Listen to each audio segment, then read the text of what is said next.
Good morning. I see Susie here, which means you did not get called into work. Yay! Woohoo! I'm manifesting works. I love it. Okay, let me just make sure I'm recording. I haven't done it this way before. What's up, Jamie? Good to see you, girly. You're recording it, yelled at me. Sweet, thank you. Okay, I'm gonna stop our AI companion because we don't need that right now. And then I'm gonna mute everybody so we don't hear all the kids. All the things. Let's see. Perfect. All right. And then I will open the chat. Gorge. And I shouldn't have to let people in. Awesome. Yeah, I can see people I don't know. That's good. All right. Sweet, sweet, sweet. Welcome. If you are new here, new to me or new to our community, my name is Telia, and I run the Haven School of Witchcraft.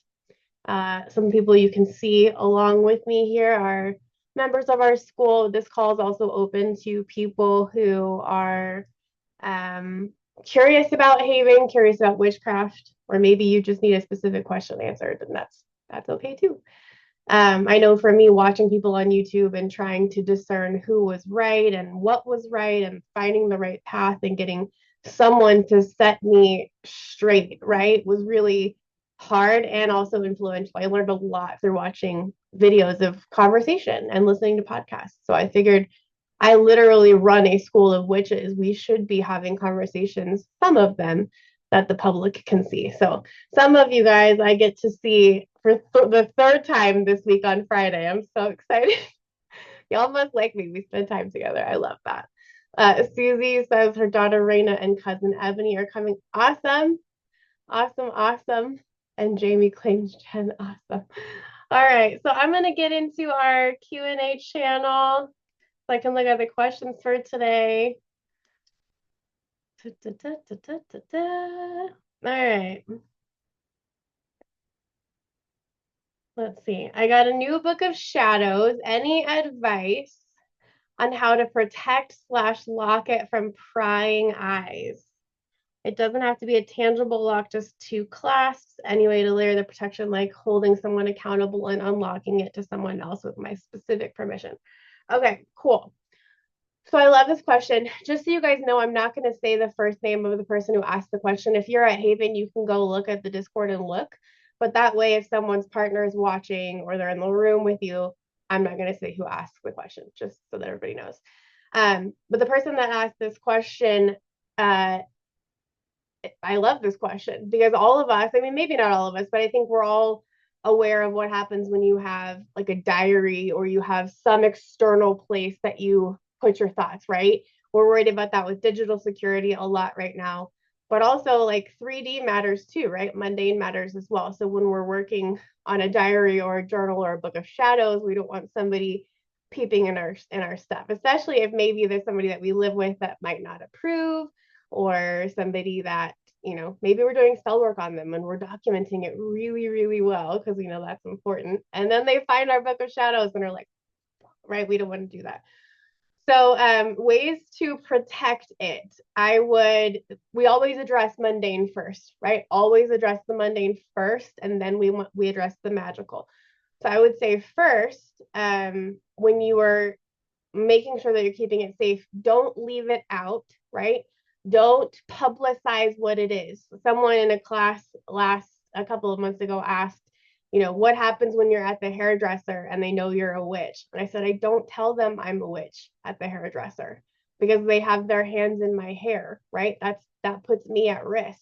So this is one of those situations where you're not going to carry your grimoire around and go, oh my gosh, this has all my spells in it. I'm going to leave it here. I hope no one touches it, right? Like we have to address the mundane first. So don't tell everybody what it is. Don't tell people what are in it. Oh, you got a new book? Yeah, just leave it at that. The less they know, the better, especially if you are worried about someone who is in your immediate environment consistently, whether that's a roommate, a partner, a spouse, a kid. I have a 16-year-old. Prying eyes are a thing. So you need to just be careful about who knows what, right? That's the first layer of defense. Don't leave it out. Second layer of defense, right? Keep it inaccessible, put it with the rest of your spell work supplies, even if you have to scare people and, don't touch that. There's blood in it. That's my favorite. Or when people are poking around my house, I'll say, oh, don't touch that. Your hairline's going to start receding. And they look at me like, what? And of course, the first thing they do is let it go, right? So maybe you have to scare them into it, maybe not. That's fine. So once you've addressed the mundane side of things, I would enchant your grimoire, your book of shadows, your journal, your textbooks. If you are a student at Haven, these are not new to you, right? So you can put them in your hands. Knowing who asked this question, you're in House Nova at Haven, which means that you are a master at stirring the ether. Okay. So what I would cue you specifically, knowing who asked this question, I would put your hands on either side of your journal, your grimoire, and speak an incantation over that book. Thieves, stay away. This book belongs to me. It's protected by the goddess. So mote it be. Something stupid simple. It can be that simple so that no one can steal it, no one can look at it, no one can pry. Play with the incantation. The biggest thing with spell work and craft in general is intention, right? Intention matters more than correspondence. Intention matters more than the lunar cycle. Intention matters more than the incantation words. They need to mean something to you. So if the one that I just spouted out off the top of my head doesn't fit, make your own, right? But I would program the book with the intention that it cannot be opened, it cannot be found, it cannot be accessed. Pick your word, right? And I would use something that's specific. Don't say it can't be read because then someone can still steal it. It can't have anyone else's attention on it. Boom. Okay.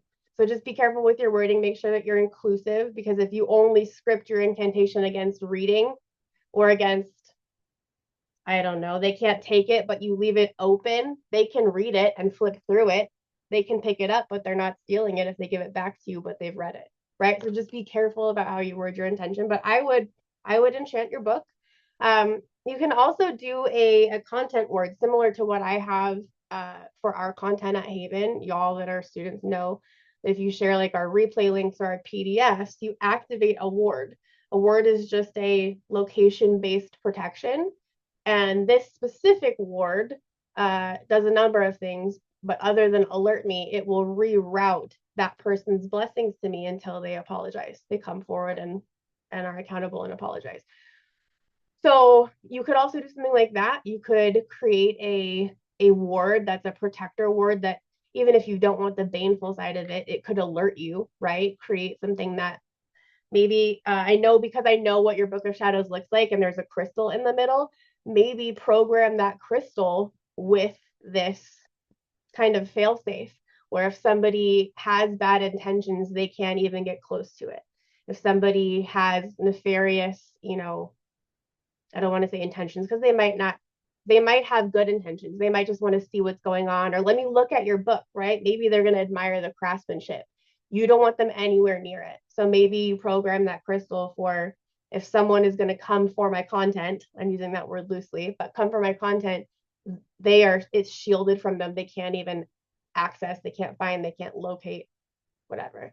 Cloak it that way. That's what I would do because you could do smoke clearing, you could do you know, I don't know, putting gem water in the spines of the book. You could put a protective sigil in the cover, right? There's tons of ways that you could do this, but knowing who asked this and knowing that you're in House Nova, I'm going to challenge you to use your intention and your physical hands to program that book with your incantation and your intention. Okay, if you need help mapping this spell out to the person that asked this, message me and I can help you. Or message the mods at Haven. Any of the mods can help you too. Okay, perfect. Let me see if this person is on with us. If they are, I'll ask if they have questions. They are not. Okay. Next question. Spirit guides. Does everyone have a spirit guide? If so, how do we connect with them? Yeah. So everyone, in my experience, okay, I will tell you that in almost 40 years of witching, I have never met someone without a guide. I will tell you that. Um, I have met principal guides, which are guides that are at the forefront of your team. There are kind of levels of guides, and I don't want you to think of them as hierarchy, but I want you to think of them as playing for different departments in your business. Okay, your body is your business, your soul is your business, and you have guides that oversee different departments. Okay, this is fun. I didn't plan this, but I like this. So you have one main principal guide that's like your manager. If you're CEO, they're like your business manager. They're your ops person. Okay. So this is a guide that comes to you at birth. You have guides preconception, but starting from, let's say, the moment you take your first breath as a little tiny baby, this guide shows up in that moment and is with you until you exhale and you return to the ether. You exhale for the last time and return to the ether. So you do have a principal guide. Everybody does. For some people, that's an animal totem. For some people, that is a guide, like maybe not an ascended master, but somebody who perhaps is deceased and has been deceased for a really long time. They might be a relative, but we're talking like hundreds of you, like multi generations back, hundreds of years back. Not you would never have met them in life that old. Um, or they might be angels, they might be, I very rarely have had ascended masters be someone's guide. I have an ascended master as my principal guide. It's very rare though. um More often than not, ascended masters are not there for the entire time, like as consistently and on call as your principal guide, but they will pop in. So Jesus, Buddha, any big religious figure like that would be an ascended master. And then you also have like gods and goddesses, deities like Hecate, Apollo, Mars, Aphrodite, Inanna. I mean, there's so freaking many. So you can have tons of different variations, and culturally that might be significant for you. But yes, you get one guide that is assigned to you at birth that's with you your entire freaking life. And then you have other levels of guides like deities, ascended masters. You do have deceased family that will pop in, that will guide you in moments. But in my experience, that's why I specified those. Like, let's say when you're a kiddo in life, you have a really great relationship with your grandparents. I had a really great relationship with three of my four grandparents.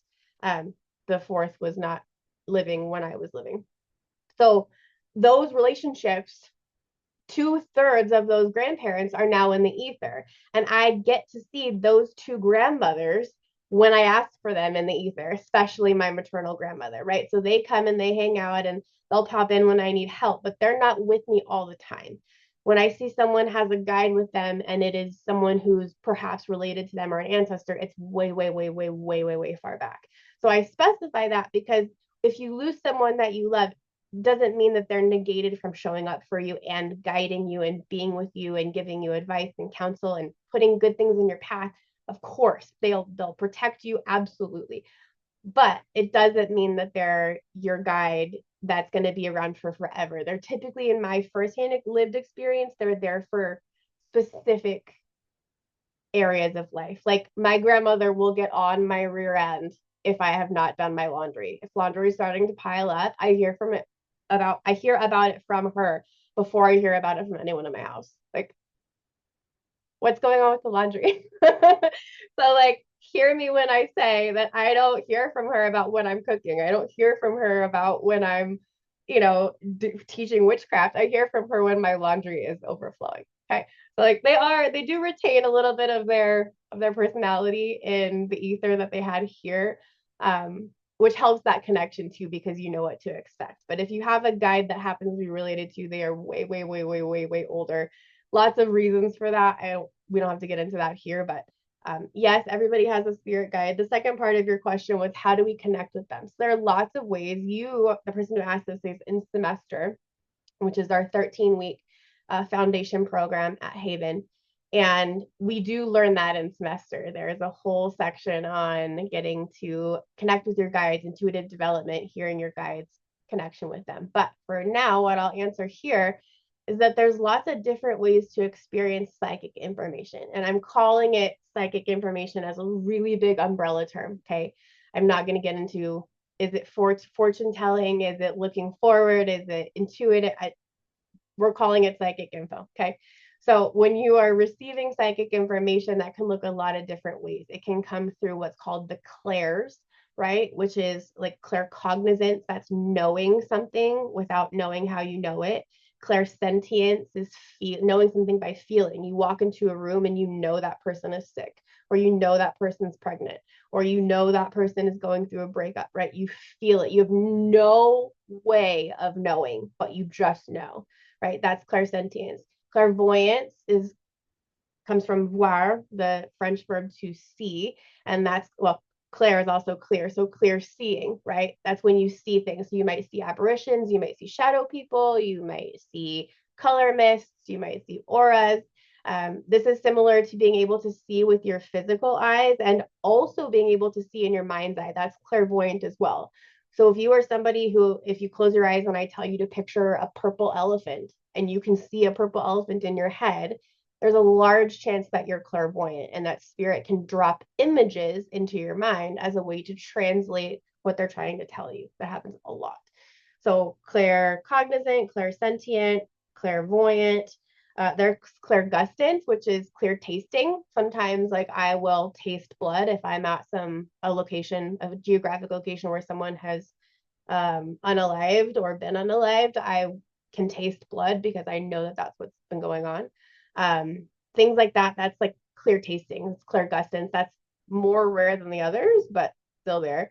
And then clairaudience is clear hearing, right? We think audience, auditory.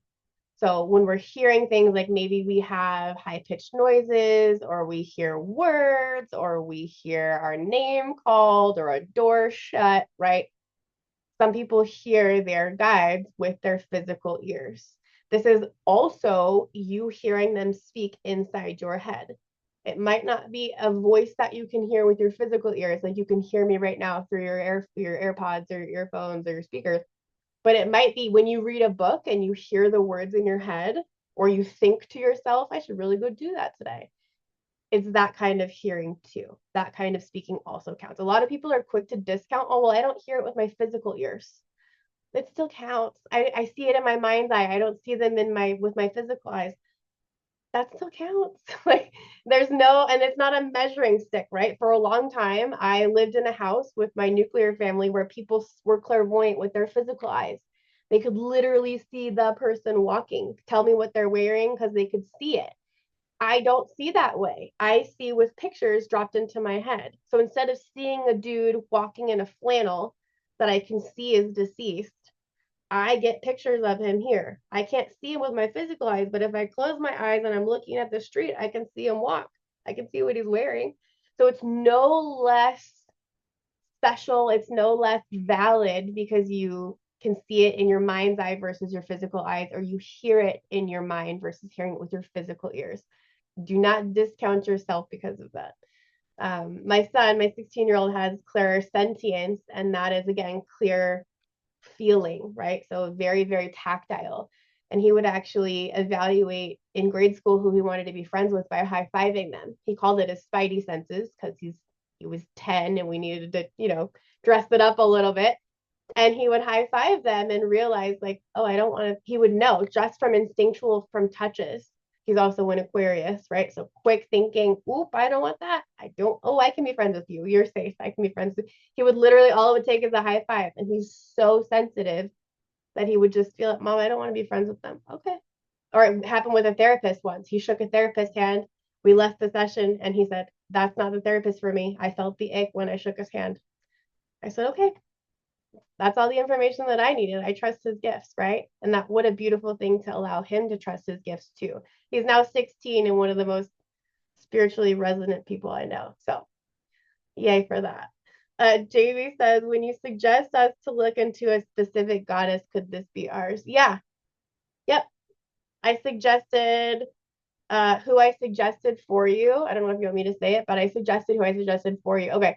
So yeah, when I saw Luna show up for you, you're familiar, and I suggested Freya. Looking at Freya, she is I mean, cats are very sacred to her, but she's a powerhouse. She's a goddess. She's Norse. I did reach out to Finn to get a title for a book for you because I don't have a huge association with the Norse side of things, but he does.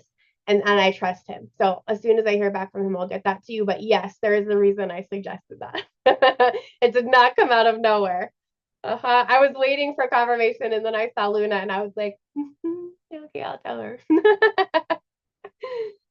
Susie said, I call it the outside in voice. Yeah, when you're hearing things in your head, not with your physical ears. Yep. Yep. There's a comment. I thought this too about Jamie's question since Aphrodite comes up in my life. Uh-huh. Mm-hmm. There's a reason. So if you're like, man, I've always been fascinated with with Osiris. I've always been fascinated with Anubis. I've always been fascinated with, I mean, shoot, you could even associate with the Disney versions of these, right? King Triton, right? I've always been obsessed with Cinderella. I've look at that. What is that trying to communicate to you, right? If you have had an association or fascination with a specific cultural, I mean, system, look at that. Cultural deities, absolutely. Look at that.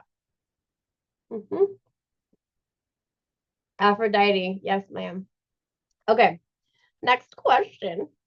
Here's my question about servitors. I love this.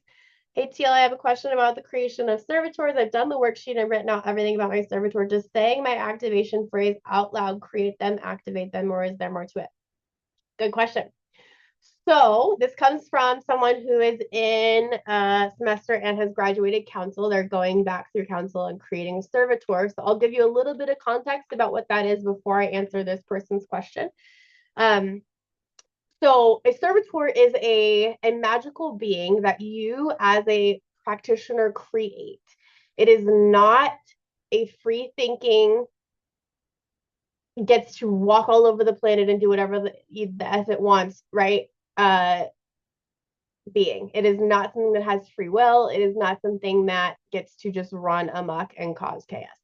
So I want you to think of a servitor. It is an energetic being, it is an entity, which is why I say that. But I want you to think about it as an employee, a spirit employee, an employee that only does what it's told. Basically, it like runs on code. Susie, like Dobby. Yes.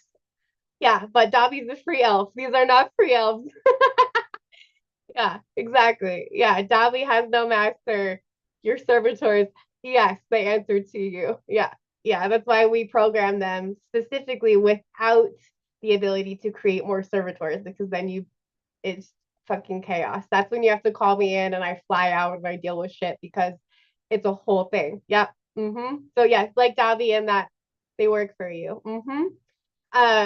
But yeah, they only do what you ask, or they only do what you allow them. They only do what you have given them clearance to do, right? They don't think for themselves. They don't um think of them like a program, an employee program, or like an AI. Think about it like that. An AI will only spit back at you what you say at it. This is the same thing. It only does what you tell it to do. It's not a human. It's not free thinking. It doesn't have legs. It can't get up and walk away by itself. It only does what you tell it. But being magical, servitors are pretty epic tools, especially if you are a witch that is somebody who practices consistently. If you're going to keep doing magic around your house or around your family, protector servitors are a good idea. I have a servitor that paces my property line that protects my house. I have a servitor that's attached to a piece of jewelry that tells me when someone is being dishonest or has nefarious intentions. I have a bodyguard servitor. You just want a handful, right? You don't want 30 employees to manage. You just want a handful. So, excuse me, that is what a servitor is. For this person's question, I've done the worksheet and written out everything about my servitor, which is from week 4 in council or Witchcraft Council of Petty Revenge, which is our baneful program that I run in the summer. Does saying my activation phrase out loud create them / activate them, or is there more to it? So to this human, I would ask you if you also made a sigil. At the end of the servitor creation process, I gave you, okay, yes, we're nodding. Perfect. Okay, so you did make a sigil. So I would say that it's important to, yes, activate the sigil as well since you made it. You can activate that through burning it. You can activate it through, same thing as I told the person that asked about the journal. You can do it through tactile. Um, you're a manifester, so whatever feels like you have energy for that you feel inspired, go do it. Trust that. But yeah, I would say the activation phrase and your process, whatever you did for creating it, right? Do that process with your activation phrase and activate your sigil at the same time. That's what I do. Yep. Perfect. Does that answer your question? Okay, perfect. Thumbs up. Thank you, girly. Appreciate you. All right. Next question. Dropped my crystal. Oh, big sad. Dropped my favorite citrine crystal on the floor and it broke in half. Can I still use it or should I get a new one? I wear it often. That's so sad, girly. This comes from somebody who's also a council grad and is in semester. And so I know her well. And I'm so sad that that dropped, friend. That's so, I hate that. So typically when a spell jar breaks, a sour jar breaks, a crystal breaks, right? Even if it's because we dropped it, that's a sign that that jar, that spell, that crystal has fulfilled its purpose with us. So you have a couple options. You can keep the pieces. You can put, what I usually do is I put the pieces in my flower pots as like little decorations. That way I'm honoring the crystal, right? And obviously we want to make sure that they're plant safe, but typically citrine is a quartz. It's not going to hurt your plants. It's not going to be soluble in water, right? It's hard enough that you're going to be fine. So you could put the pieces in your plants um, as a way to bring that citrine energy to that plant. Citrine is also very, very good for abundance magic. So matching that with the earth energy of a plant. I know you're not in House Terra, but that is House Terra energy. So definitely take a look at that. You can also turn the pieces into jewelry if you want to keep them. It's also not a bad idea to gift the pieces to other people, right? That crystal, as it was, had an intention, and now that intention is split. So those two pieces of crystal can still hold vibration, they still hold energy, right? They're still tangible. They're atoms that are vibrating at a frequency. They can still be programmed. It's just that that original intention for the intact crystal is complete. It doesn't need to hold that anymore. So those two can be gifted or given different pieces or given different intentions or jobs. Um, honestly, the ones that break, I put in my plants as long as they're not soluble. Like selenite in the comments, somebody said, "What would you suggest for broken selenite?" Um, that's one that is water soluble, so I would not put that in plants because if you get it wet, it will dissolve. That would not be good for that or for your plants. So for that one, I would honestly put the chunks above your door frames in your home. You can do them. I would start with exterior doors, but then like start with your front door, then your back door. Then if you have patio doors, do those in that order. This for the person that asked this, you're a council grad, so you have our home defense, our castle framework. You can look at that, but I would put them at the top of your doors. I'll put a picture in Discord. I have selenite and two pieces of Apache tier above all of my doors as a ward. They literally, selenite is like very cleansing. It's like a shower, right? It's like an energetic shower. So I put that at the door so that people who come through the doors get an energetic shower and they bring less, not none, but less of the stuff that they've mopped up that's not theirs from the day. Less of that comes in my house because it makes my job easier. That's why that's there. Selenite's like a big shower. In fact, in the other room, I have like I'll put a picture in chat. I have like a selenite that it is this big that is recharging on my windowsill right now in my other room, not in my office. So, yeah, that's what I would suggest. I have a necklace that holds pieces of crystal, could put the pieces in something like that. Yeah, they make like little net catches or spiral bound catches that can hold little pieces. Obviously, you want to size the catch to the crystal pieces that you have. If your pieces are too small, they're gonna fall through. But yeah, I've got one of those too somewhere around here. Those are great little inexpensive ways to keep crystal pieces close to, especially if you want to wear them here. My husband actually wears crystals like that. Yep, yep, yep. Okay, next question. This is tag nervous system. R-E-S-P-E, sweet tea.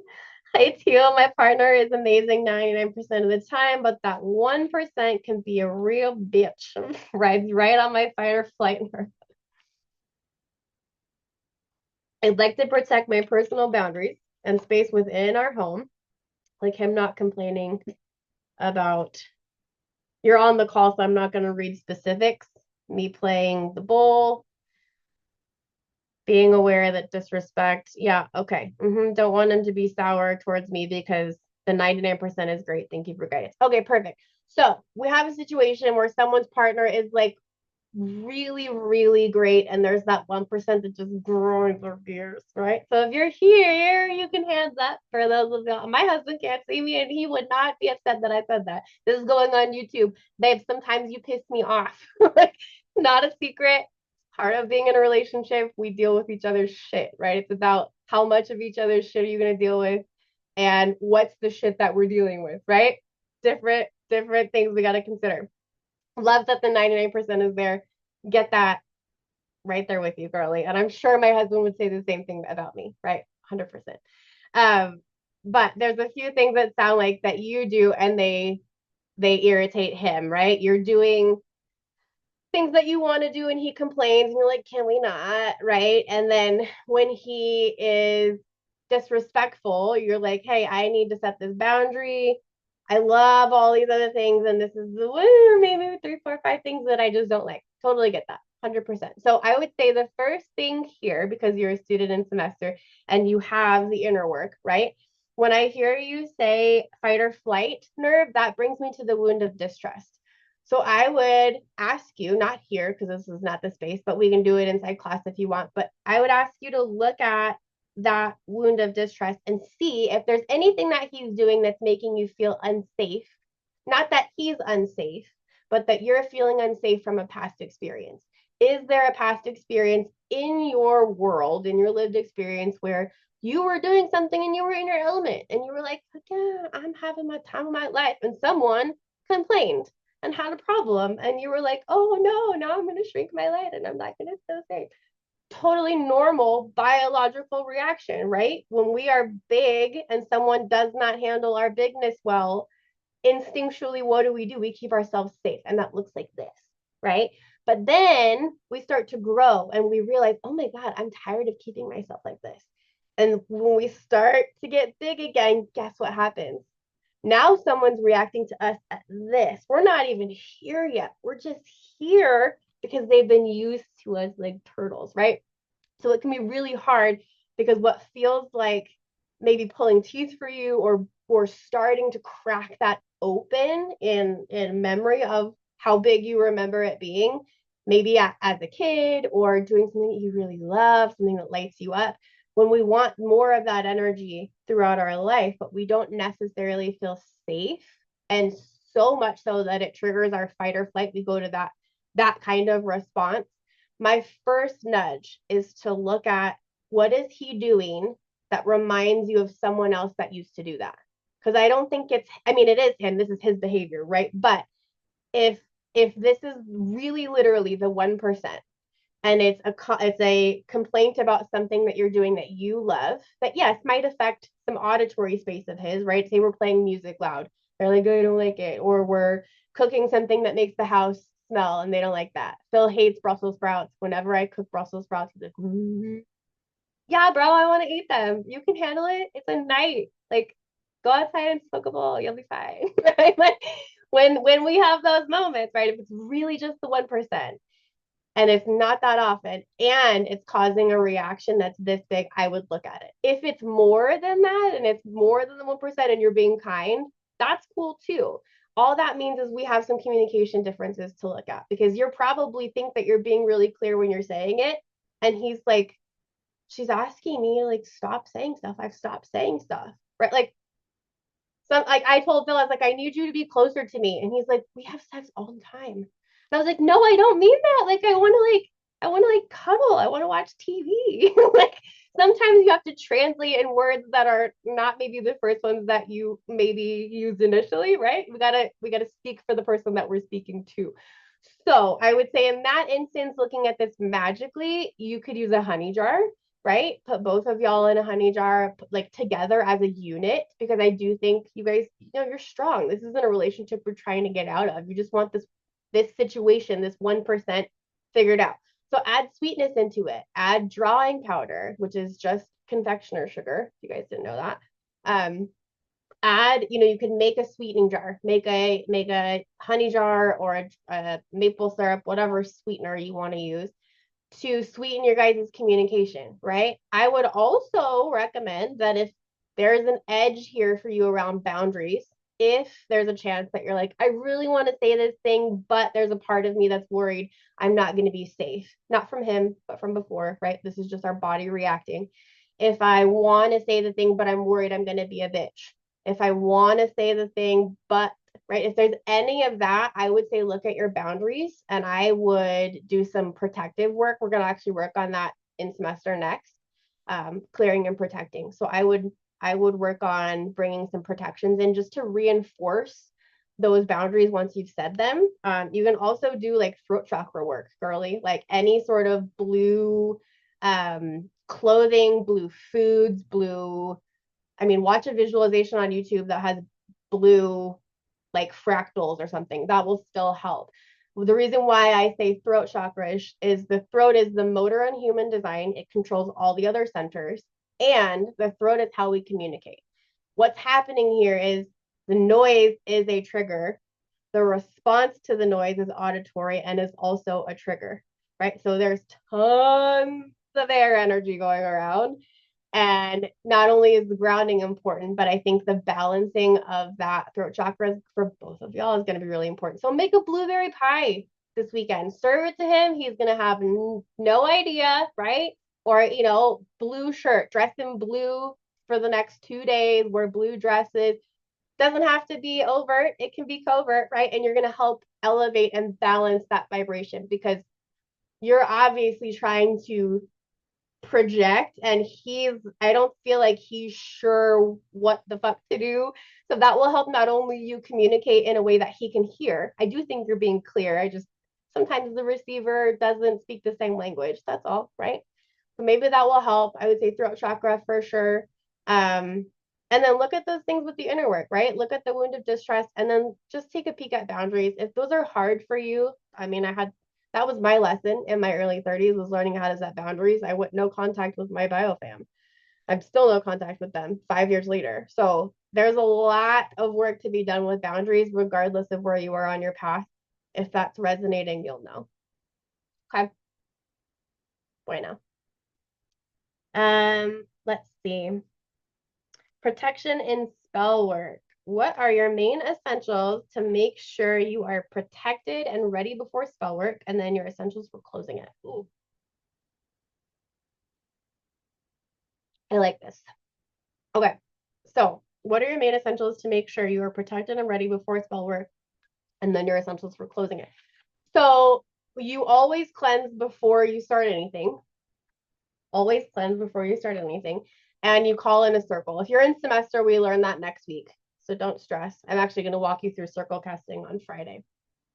But the first thing we do is we cleanse, right? So if you've got, I mean, you're a human, you've lived a whole day. Even if you didn't leave your house today, you're subject to cosmic energies. You live on land that has energies, right? Your home has energies. Even if you built it with your two hands and you're the only person that's ever lived there, your home has energy, right? In its walls, that's not yours.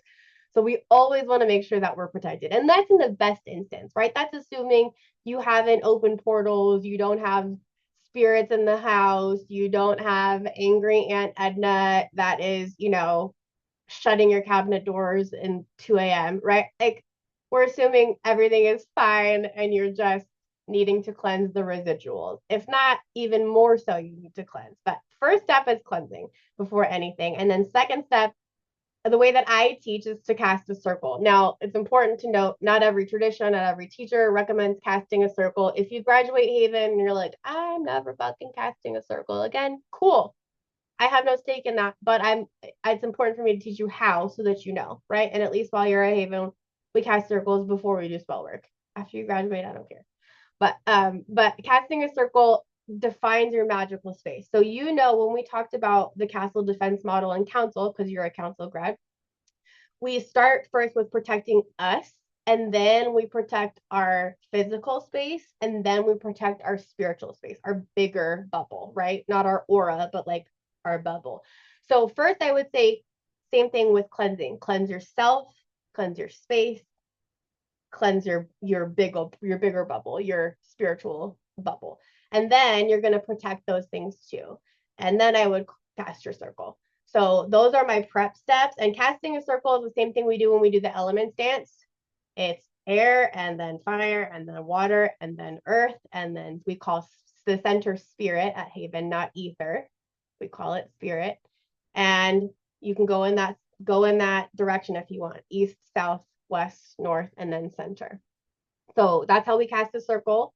Those are my prep steps before I do a spell work. At that point, I will move to my point five. What are the things that I actually need to do? What's my mise en place? Since you're a student, you get what that means. Yep. That's when I would move towards for that. And then after that mise en place, right after my end of point six, now that I've actually done the thing before it's out in the world and I get to see what it does at point seven, at point six. So we've done the spell, we've completed our spell actions, but we need to close the spell and protect the space. So I would do the same thing. So, but in reverse, you thank spirit, thank your earth guardians, thank the north side, thank your water guardians, your west side, thank your fire guardians, your south side, air guardians, your east side. So you're going backwards, right? Or Watershins, undoing your circle. And then I usually say something like the circle is open but unbroken, something like that, like I did at the end of council graduation. And at that point, your circle's open. I usually cleanse again because unless it's like loving, happy, congratulations on your marriage spell work, which typically is not my client load, there's lingering shit that I don't want in my house, right? Because I have to live here and I love y'all, but I don't want your stuff around all the time. So I will cleanse again. And then I usually take a shower. There's some sort of personal cleansing, like I'll clean the space, I'll put my spellwork stuff away, I'll reorganize my herbs, things like that. But then I smudge typically, or I'll sound clear or use Florida water and liquid clear, depending upon like if I can't be loud or Phil's on a call or something like that. Cleanse that way. And then I go cleanse myself. So take a shower or go put your feet outside in the grass. Knowing who asked this question and the oasis that is your backyard, go in your backyard and put your feet in the grass and ground. You'll be fine. For some of us that live in the desert and don't have grass in our yards, everybody has rock. I take a shower. But yeah, go ground, reset your nervous system, check in with yourself, do that x-ray, how do I feel? Am I drained? And I know you're a sacral too. So how does my body feel? Do I need to rest? Am I tapped out? All of those are good yes, no questions to ask you after you've walked that spell out. But yeah, I would say for closing, do your reverse circle, your Watershin circle, thank your guides, and then clean up your spell work, clean your space, clean yourself. And your protections will still be intact because you've protected your spirit bubble before that, right? You're not undoing all of it. You're just resetting yourself. Yep. Bueno. Okay, sigils is next. Teal, I am wondering how we can create personalized sigils safe and effectively. Also, can you explain the best placements, left versus right, hidden or in plain sight, ink color, everybody's drawing? Ooh, I love this. Okay, this person is a semester student. We are going to cover sigil making in semester. It's part of our divination unit, which is week 11, I think. So we'll get into this deeper than what I'm going to talk you through today. But I will tell you that there is no one way to make a sigil. Okay. Wouldn't that be fun if there was just one procedure that I could be like, oh, here's the way that everybody makes them. And this is the way to do it. That's not how it works. If you were in semester with me yesterday, you know that there's no Pope in witchcraft, right? There's no one way to do things. So there's no one way to make sigils. Okay. Lots of cool ways though. So one of the ways that I've done, I don't think I have a grimoire here, I would show you, is that you can write out your phrase. So you decide what your intention is, right? This is someone who hasn't gone through our spell work part of our classes yet. So I'll tell you, you write your intention and write it out on a piece of paper. And then you're going to first cross out any repeat letters. Okay. So if I were the word Dobby's in front of me because Susie put it in chat. So we're just going to go with that. Okay. Dobby. if there's two B's in it, I'm going to slice one of the B's, right? So I would just have DOBY. You only want one of each letter. Don't do any repeat letters. Some people nix the vowels. I don't, whatever. And then there's different ways of doing this. You can uh draw the letters, form the letters in a way that connect themselves. Like you could make a big capital letter D, and at the bottom inside of the foot of that D, make an O for the O, and then put a little line up, and the O becomes a B, right? So it becomes like a very unique little shape. They actually have necklaces that do this with people's initials. They will mesh your initials into a cool shape. All that is a sigil, right? So that's one way to do it. Another way to do it is the same beginning. So you're going to remove all your extra letters, all your superfluous repeated letters, keep one of each. And then I would write out, like, I don't know, I usually do like a 6x4+1 square of like label 1, 2, 3, 4, 5, 6. And then under that, A, B, C, D, E, F, G. And then the next 7, 8, 9, 10, 11, 12, HIJKL, right? So you're going to assign every number a letter, and A is 1, B is 2, C is 3, etc. Okay. And then you're going to find out the numbers that correspond to your letters. So in this case, D would be 4, B would be 2. I'm not calculating O and Y. Okay. So what you would do then is you can either write it with those numbers, or you can make a clock, put the numbers around a circle and connect the numbers. So you would start with D would be 4, whatever O is. Let's say O is 19. You would go 4 to 19, and then you'd go from 19 to B, which is 2. So you go from 19 to 2, right? What that's going to do is make a really cool bunch of lines that connect in parts of a circle. It just kind of depends on how you want it to look. If you really want creative control, do it yourself. 100% do it yourself. If you want to do it, I mean, I teach this in semester because you need to know how to do it. You need to know how to do it when it's just you and a pen and paper. But if you want a resource, I love sigilengine.com. Sigil Engine, I'll put it in the chat here. Sigilengine.com. If you are at Haven, there are links for Sigil Engine all over our Discord. Yes, sigils are phenomenal. So that's an easy way. Sigil Engine is a website that allows you to make sigils very easily. All you do is type in your intention, and it does the work of taking out the repeating letters for you. It puts them on a graph, it charts it for you, and then you have a black and red version and a white and black version. So like a low and high contrast version. One's much easier on your printer. I'll say that. I use these a lot. If you are in council, you'll notice that the council sigil was there, and that sigil is all about practicing baneful magic with skill and comfortably. And then the one that is in semester, I'll actually put that in the chat. I'll put it in there so you guys can see it and have the translation. It's awesome. But I use these a lot. So sigils are basically symbols that transmute energy. The way that I teach this is think about the Starbucks sign, the Starbucks logo or the McDonald's logo. If you have a toddler and they look outside and they see the golden arches, they know that they get French fries. How many of you have had kids go, "Ooh, Happy Meal, Mom? Happy Meal, Dad?" They know, right? That's all a sigil is. A sigil transmutes energy, right? It makes people think about things. It makes people choose things. We have somebody at Haven right now, literally this morning, who put sigils all over her home to inspire everyone in her home to keep a tidy house. Said nothing, just put sigils on various spaces in their home. And their children came to them and started cleaning within like what, a couple hours, guys? Freaking awesome. Okay, sigils are an easy way to have covert magic. I have a sigil on my car keys for safe travels. Like they can go anywhere. They're super, super, super, super versatile, which is why I love teaching them. And you can make them as creative as you want. Left versus right. The second part of this question says, can you explain the best placements, left versus right, hidden or in plain sight, ink color for body drawing? Okay, so love all of these.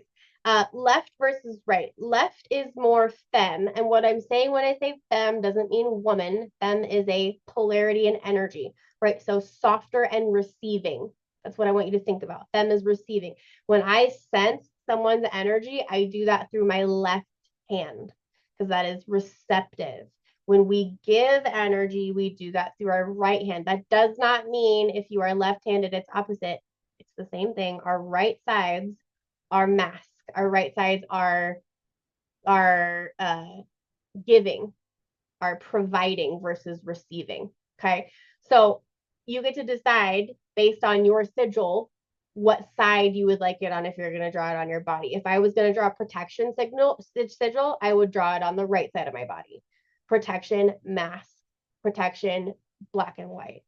Protection, fierce. Right? Which femme is fierce is in a different way. If I wanted to draw a sigil for receiving intuitive downloads, that would go on my left side. That makes sense? Like different sides for different things. Left is more yin, right is more mass. Okay? Different or more yang. Different ways of thinking of that. Femme is yin, mask is yang. Okay? Hidden or in plain sight. This is kind of what you're comfortable with. I will tell you that this is very similar. If you make it in plain sight and someone knows what you are wearing, you can paint a target on yourself, right? So this is why when we go through protection work, our protection unit, you will learn at Haven that I recommend you have multi-layers of protection with different styles. Because let's say you're a runes queen, you're a bind runes queen, and you're a sigils queen, and someone knows about that, and someone doesn't like you, and someone wants to send a little bad juju your way. All they have to do is they know you're a runes person, they know you're a sigils person, they have to combat your rune and your sigils. If they send something that's not either of those and they just disarm those two, there's a higher chance you can get affected, right? So that's why we layer protection. We do protection in lots of different methods and we stack them. And we also stack them in layers of closeness to us, just like I explained with our last question. So hidden or in plain sight. You can hide it if you want, and then you're really the only person that knows it's there. If you're drawing it on the underside of your armpit or the bottom of your foot or behind your ear, or if you're getting a tattoo, you can figure that out too, right? Sometimes people are going to know what it is if it's out. You have to decide if you're willing to take that risk, and that probably depends on how well protected you are. I would not put a bind rune or a huge sigil on my sternum, and that has nothing to do with tattoos. I have shitloads of them. I love them. That's because I don't want everybody knowing what sigil or bind rune I picked to put on my sternum, right? Like, what an easy way for them to just snap a screenshot and have my exact sigil to send some shit back at. We don't want that. So I would be careful with making it super, super, super in plain sight unless it's complicated, or it doesn't look like a sigil, right? If somebody just said, oh, that's a cool fox tattoo, they don't know that there's a sigil inside it, right? They might not have any idea. I draw sigils on my coffee. They don't have to be viewable to matter. Okay, just putting that out there. Ink color for body drawing. We're going to go through color correspondence at Haven too. One of my favorite units actually. And I feel color is going to be really big this particular round of semester. So I don't know why, but I felt that for a couple weeks is going to be interesting color theory. For picking colors, you want to obviously match the color with the intention of your sigil. So if you're doing a protection sigil, I would do black or red. If you are doing a healing sigil, I would do various shades of green, right? If you're doing wealth, I would do green again or yellow, like citrine, like we talked about earlier, is really good for abundance magic. Pyrite is also gold, great for abundance magic. If you're going to do something communication, like we talked about with the throat chakra, do blue, right? So we've got any sort of shade of blue. If it's confidence and communication, the color for confidence is teal. So you could blend teal into your blue. If let's say you're doing a sigil for healing communication in your relationship. So we've got healing and comms and love, right? 3 different kind of areas of intention, maybe a single intention, but 3 areas. I would do for your healing, I would do green. For your communication, I would do blue. And for your love relationship, I would do pink or red, something like that. Yep. So you just blend your colors, decide what you want. Orange is very second chakra, desire, sexuality, reproduction, fertility, things like that. Red is root chakra, very passion, but also stability, security, tribal identity. And I mean that like your ancestry, your lineage, not necessarily capital T tribe, but your lineage, where you came from, who you're attached to, those foundational beliefs that you incarnated having because of the DNA of who your parents are, things like that. That's what I mean by that. If you're going to do sigils about that, red's a good idea. Mm-hmm. And then if you're going to do intuitive ones, going the other way, dark blue, because intuitive communication is communication, right? So you're going to want your third eye chakra included in that, which is dark blue or cobalt. Also, throat chakra is good for that too. And then spirituality intentions, guides intentions, you want to meet your deity, I would use purple, things like that. If you're going to do a sigil and use color magic, purple. Or gold. Gold's also great for spirituality, along with abundance and willpower and lots of things. We're going to do huge color magic work. It's going to be fun. Good question. Good question. Yes, the question about sigils in your house. Yes, you can put sigils behind pictures on the wall. You can put sigils. I mean, I draw sigils on my mirror with my hand. You can draw them in dry erase. If you rent, you can draw them, on the backs of your doors, things like that in dry erase. So you can just, I know that the person that asked this doesn't rent, but if somebody does, right, you can move that quickly with your hand. Your landlord stopped by or whatever. You can easily prove that you didn't, Sharpie the wall, or just paint over it, honestly. Just paint over it. But yeah, I think the secret practice, or what I forget how I worded this, stealth magic, I think is how I worded this for next week's class, is going to be important if you have somebody that's close to you that doesn't approve of you practicing. And the sigils are a great way to do that. They can look like very simple drawings, right? Especially if you do them yourself and you're creative about it. It's an easy way to do that and to transmit the energy. You can also do sigils for them. They are more receptive, or they are accepting if they're not receptive, right? We don't have to change them, but we can make sure the energy coming at us is clean too. So, pro tip. Yes, so excited for hiccups. Yes, one of the people, a couple of our students at Haven, without giving details or names or anything, were kind of co-conspirators in a sigil that causes a irritating family member to have wicked hiccups when they are being disrespectful. And I can't wait to see how that ends up working out this weekend. I'm so excited. This is the kind of shit we do at Haven, you guys. If you are not part of our school, this is the kind of stuff we do. Oh my gosh. All right, let's see. I have two more questions. We'll go for just a little bit and then I will wrap up. We'll do these last two. What is the best way to make people who owe you money pay up? Okay, so I would say if they are they aware that they owe you money and they're dicking around? Yeah, okay. So there's a difference here. Like if they don't know that they owe you money and you're like, I'm trying to get them this invoice and it keeps not getting delivered, or they like you can't reach them and have confirmation that they know, that's one thing. This is they've seen the invoice, you can see that they've seen it, they're just dicking around, they're dragging their feet, not paying you, right? So this is one of those things that you could again use color magic, right? But I would first of all, I put them in a honey jar. A lot of baneful practitioners overlook sweetening the energy before they sour it. You want to lay a foundation of connection that allows them to be receptive to your energy, right? Because we're going to use that receptivity if you're banefully minded, right? We don't discriminate against left-handed path here, right? I teach it. If you're going to be that person, that's cool. But just make sure you sweeten it first. So I would put their business, if it's a business to business thing, put their business in a jar. If it's them as a person or client to you as a person or client or business, excuse me, put them in a jar. Put their name in a jar and put them in a honey jar. The reason why you want that is you want them to be receptive and open to you. Okay. And I would put in there like their name and they send me dollar amount that I'm owed. They will say it's $1,000, whatever. They owe me, they send the $1,000 they owe, or $1,000 paid in full attached to their name. Put that in a honey jar because you're gonna lay the foundation of they're receptive to my energy. I'm sweetening the energy first. I'm priming the situation to be receptive to my will. Yes, thank you and amen. And then I would honestly look at Saint Cyprian spells. So Saint Cyprian, there's a Saint Cyprian oil, I think, in the spell library in Discord. The person that asked this is a semester student, so you have access. If it's not in there, ping me after and I'll add it because I love Saint Cyprian oil. Um, I actually need to make more of that. Good reminder. But Saint Cyprian is really good for thief work.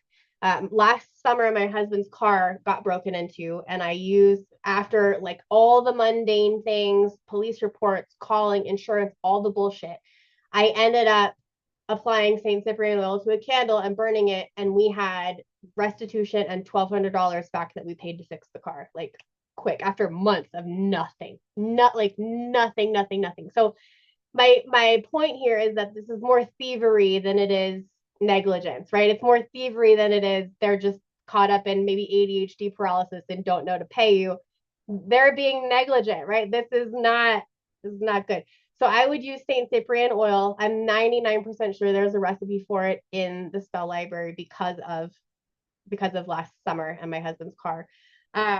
But I would do that, and then I would use it with candle magic. Honestly, use put like if you want to use a sigil. I know that you've done sigils before. Put a sigil of what is owed to me is paid. Make that sigil and put that on their invoice. Print that invoice out. Put that invoice underneath a candle. I would do like a green candle for bringing in the money and call that money into you, anoint that candle with Saint Cyprian because it's yours. That way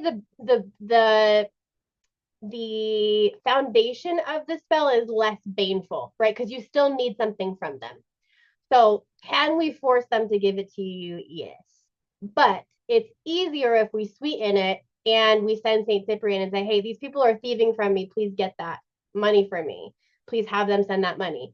The money will come. And then if after you want to be like, I'm going to make sure you never do this to anybody ever again, that's when we hand them the sour jar. That's when we hand them the cosmic bitch slap that says, this is not how you treat the witch. But we do that after we get the money. After we get the money first. Yeah. So get the money and then do that. But yeah, I would say put the relationship in a honey jar, put them, if it's a person to person, put them with their name in the jar. If it's business to business, you can print out their business logo and use that as the tag lock or the effigy. Put that in the honey jar. Add honey, add any herbs rather, or any ingredients that are going to help your cause, right? You can add sodalite chips, you can add anything blue for communication, for them to reach out to you, to open those channels. You can add pyrite, citrine, aventurine, jade, anything like that crystal wise to bring your abundance and manifestation energy. You can, I mean, we talked about candle color, so you can use yellow, gold, or green. On my head, I see green, but doesn't have to be. And if you don't have any of those, you can use white, right? Our ancestors weren't like, oh, I can't do a spell because I don't have a green candle. Use white. White can be used in place of anything, right? Our ancestors didn't have Amazon. So if you don't have green, it's not the end of the world. If you don't have gold, it's fine.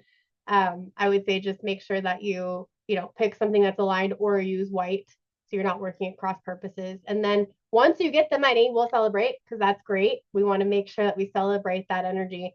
And then, yeah, and then we can hand them that cosmic fish slap. Yeah. There's a question, if you're making your own sigil, does it matter if some letters are forwards, backwards? No, because it's just about the energy. Yep. So as long as uh, that intention is the reason why we get rid of the extra letters is to focus the intention. We want it as without extra fluff as possible. We want it as concentrated as possible, right? So as long as those concentrated pieces are present, even if they're flipped, it's fine. It's not like tarot where you're going to adjust the meaning by flipping it. Yeah, good question. I was using your what is owed to me is paid to try to play with that one. Thank you. I love that. I love that.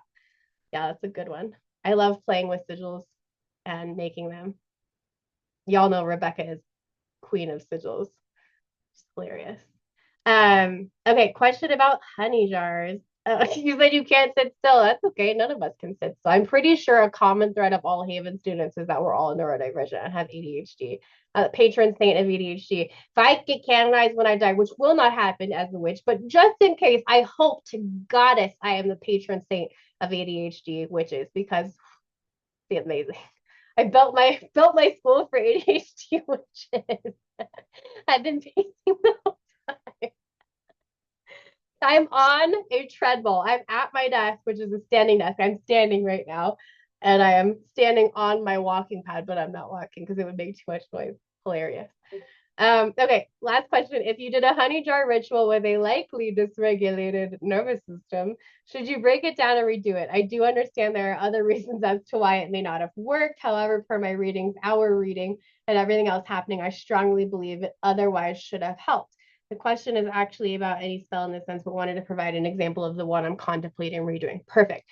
Okay, so I love this, okay, because the person that asked this is a semester student and has also had private sessions with me, which is what they referenced. So we've got a lot of context. I know what's going on in this person's world. I'm not going to, air anybody's laundry here, but just telling you guys I have more information than what was put here. So I'm not talking out of turn when I'm about to say this.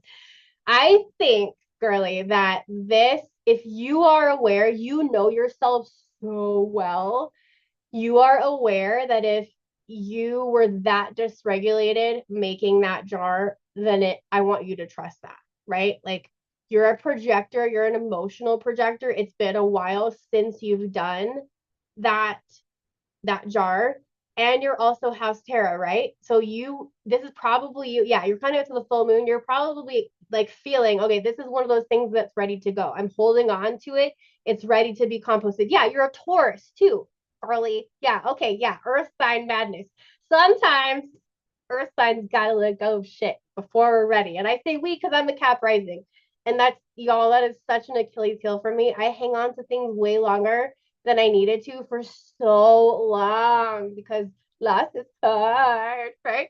So when we love that wound and we look at it and we heal it, then those things tend to change. But in this instance, like I see growth here for you knowing your path because you're able to zoom out and say, hey, okay, I did this and I'm seeing not the results that I thought I was going to see. What do I need to go back and look at? And I know because I know you haven't taken our spell work planning, but that is exactly on point for how you plan a spell. When you're not seeing the outside presentation, the results as the spell's percolating, the things that you have scripted that you want to see. So love spell, maybe they text you, maybe they're more affectionate, maybe they end up in your city, maybe you get a bunch of likes from them on your Instagram, whatever it is that you've decided you want to see as evidence that your spell is working.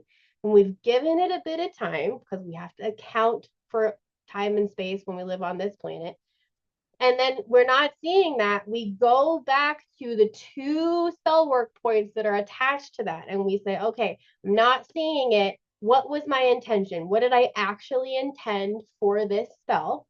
And what did I actually do? Let's look at my process. Did I cleanse? Did I clear? Did I activate it? Have I fed it? Did I protect myself? I'm just throwing things out, right? You go look at what you did. What did I use? Have I ever used those ingredients before? Is it my first love spell, right? Look at things like that and look at what your original intention was. Hopefully you wrote it down.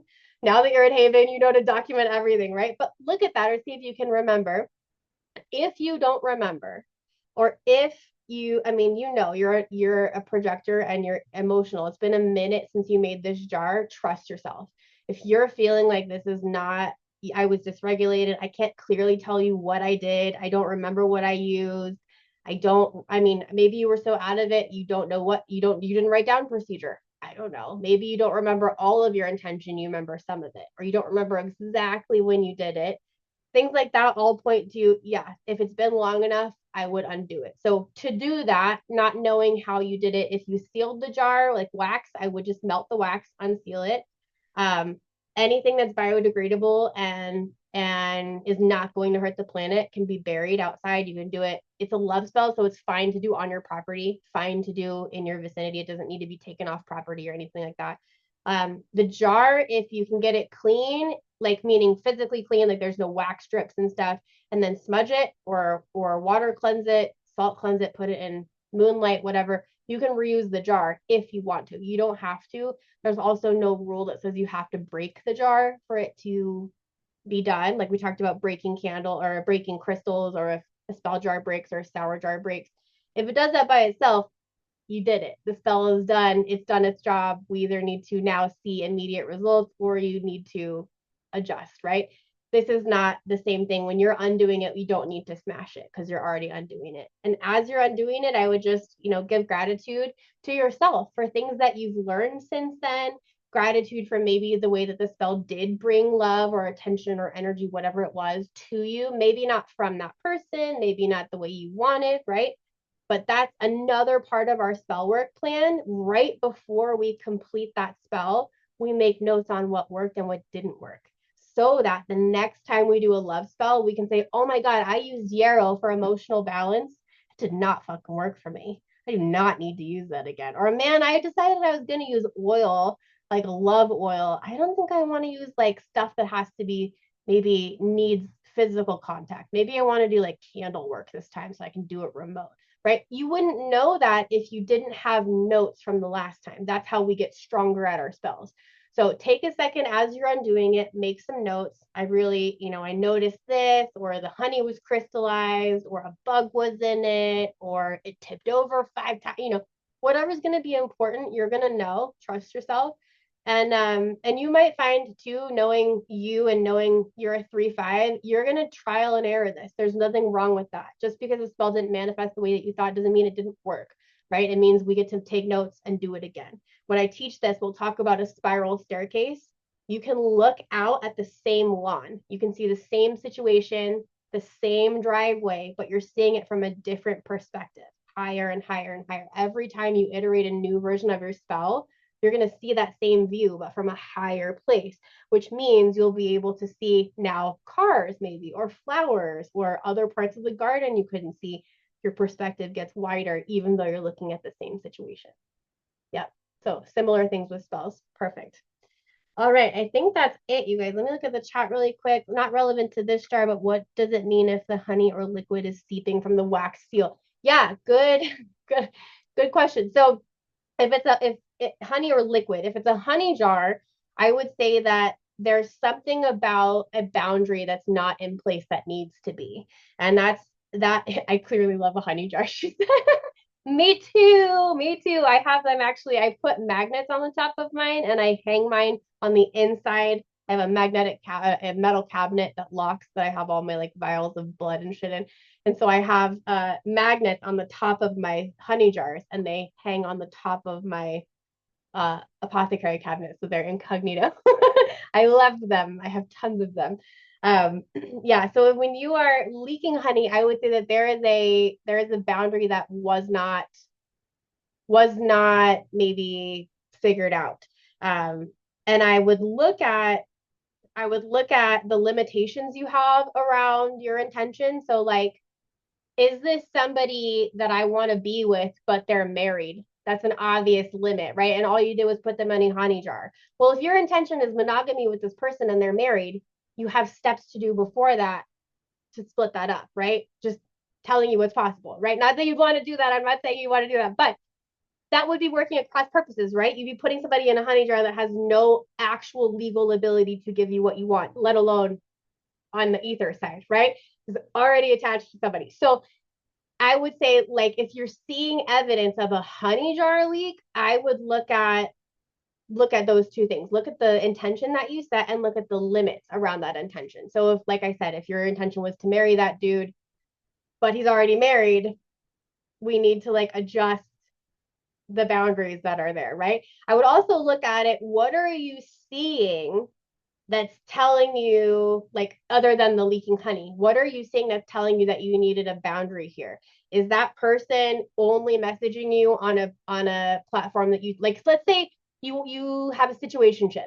They're messaging you on Instagram and you're like, I really want to text, I really want to take this to the next level, but they just won't get off my social. Like, I'm tired of having public conversation, right? So that's something where you're trying to increase that. Well, if what you're seeing is they will only message you on Instagram, and you're like, can't you fucking text me and make plans, right? that's a boundary that you need to put in. You need to probably say, hey, I had this intention to get to know you better. And it feels like all we're doing is talking on social. Am I crazy for thinking that you might want to go to dinner with me? Can we talk about this on the phone? Right. That's a boundary that you need to set. Right. So it can look differently, but I would say if you're leaking honey, look at maybe are there limitations that you didn't account for and like stuff is literally leaky and messy in your spell work. I would also ask like the boundaries question, right? Are there boundaries that you needed to put in? And what are you seeing other than the leaking honey that's making you have an issue? Is he posting pictures of him and his wife? And you're like, what can we do together? Right? Like, oh, that's because he has a wife, right? Like, hello. So, if it's not a honey jar, if it's like sour jar or vinegar or urine or blood or something, right, that you're like, I do not want this. First of all, we glove up. Every council graduate will tell you that the number one thing on your supply list at council is gloves. I have gloves in my apothecary all the time because we do not want to touch things we don't want attached to us, especially not banefully, right? Honey jars are fine, but when you're working a sour jar, you don't want to touch it. So I'd say first of all, put gloves on. If you notice it's leaking, touch it. Hopefully it hasn't leaked on anything else. If it leaked on anything else, sequester that from your spell work because you're going to need to redo those. Um, I would look at what is leaking and meaning like what liquid is leaking out and what spell is it leaking from. And then those same two questions. What boundaries are needing to be adjusted or did not get put into place?